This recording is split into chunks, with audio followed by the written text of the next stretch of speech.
Augrabies Falls is one of 22 national parks in the country. This 55,000-hectare piece of land was proclaimed to preserve and restore its biodiversity.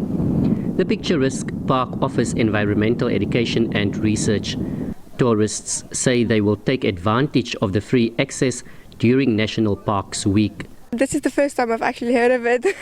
To be honest, I haven't heard of it before, but I do support the park, so it's interesting to learn about this. I think it's natural beauties that is unknown to a lot of people, and that's why they must take use of this opportunity to visit the park during this week. These are some of the animals visitors can see at the park. Game drives are among the favorite activities for many visitors. Some of the interesting things about the park is that the plants, the animals, all the life, all the biodiversity here is specially adapted to the arid climate.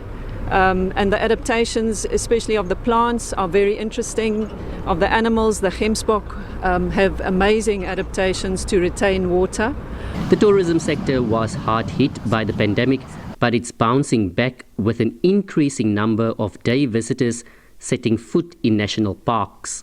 The aim of National Parks Week is to expose the national parks, which we regard as assets of South Africa that belong to all South Africans. And that's the emphasis, they belong to all of us. And we need to invite people to come and see these parks, to acknowledge they exist, and to make sure that we whet their appetite to visit them more often. While the parks are open and tourism is on the road to recovery, poaching remains a concern.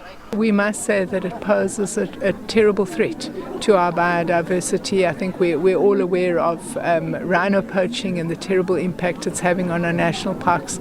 But there are many smaller species, and as you say, here in the arid region, succulent plants that are being illegally removed from our national parks, and we are really worried that some of these plants are very rare and could go extinct.